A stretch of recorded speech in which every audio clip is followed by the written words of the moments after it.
Now this is a photo of my dad. Has always had of my mother that he's always carried around in his wallet for years. Now, this is when my mother first met and married my father.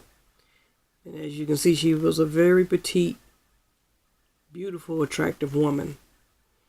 She was like 20, 18, 19, 20 years old. My father related a story to me of how she, through this photo that was an 8x10 photo frame, their first fight.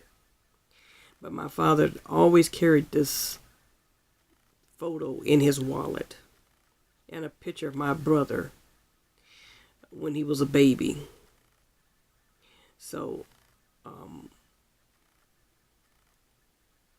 in a way, even though they always fought and argued all the time, he was very abusive toward my mother. But one thing is true is that he did love my mother. He really did. No matter how many times he hit her, no matter how many times she put up with him, she stayed with him.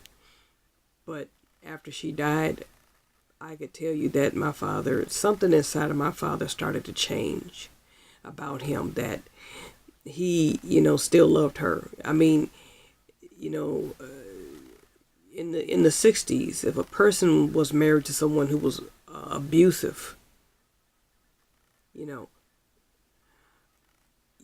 say, how can a person put their hands on somebody who is violent and abusive toward that person? Well, domestic violence and abuse, even during that time when my parents got married, you just didn't understand that it was something almost like taboo to talk about.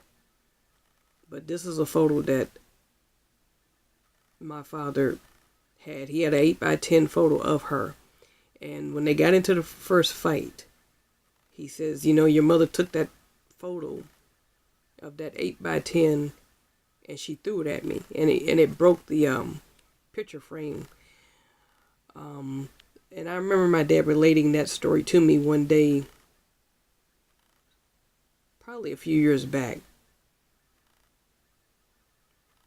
And it was said that after she died, I think something inside of my father, one thing he always said right after she died, he says, a person can die of a broken heart. And that is literally true, that a person can literally die of a condition of a broken heart. And I think he carried a lot of guilt on his conscience because she had pancreatic cancer, and because of the fact that